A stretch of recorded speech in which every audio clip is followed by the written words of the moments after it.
There are some things that you have to keep in XCOM in order for it to be XCOM, as people recognize it. You have to have it turn-based. You have to have the ability to take the alien technology and turn it back against the aliens. You need to have a strategy game that's progressing based on the results of your tactical campaign. And the tactical game really kind of has to be the heart of XCOM. And I think when you have those elements, you can change the ways that you go about different parts of that, and you still get a game that is recognizably XCOM, but has kind of a new feel to it. XCOM is an interesting game in that it's possible to lose. There are 16 members in a funding council that make up that back XCOM, and if panic level in any one of those countries rises too high, it withdraws from the funding council. If you lose 8 out of the 16 member nations, you lose the game.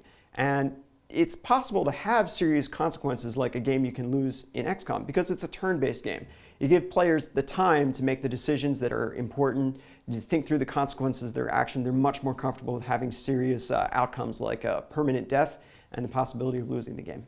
The difficulty levels kind of tweak different parts of the game. I know on classic difficulty, we make it very, very hard for you. We make it brutally honest with what you're going to come up against.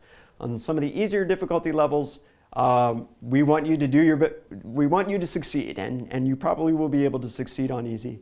Normal difficulty, I will admit, even as a guy working on the game, normal difficulty is plenty of challenge for me. Being 3D is great in terms of what it offers us in terms of creating an environment that feels very exciting and alive and plausible. It's the sort of thing that you can look outside and say, hey, I know something that sort of looks like this in the real world. In my case, I can walk through parts of London and go, hey, this would make an excellent level. So it's that ability to make the world feel more plausible. That brings you closer to it in the sense that you have this attachment to it. You want to protect it. You want to do your best as the commander of XCOM. So you've got 4 different classes of soldier in XCOM. You've got a heavy weapons specialist. He's a guy with a machine gun and a rocket launcher. He's going to solve your big problems with big tools. You've got a sniper.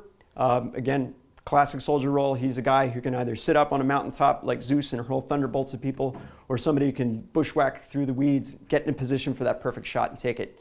You've also got assault soldiers who are the masters of sort of close quarter combat. So they can take a ton of damage and they can dish a ton out at close range. So again, somebody you want to use if you like to get up and close and personal.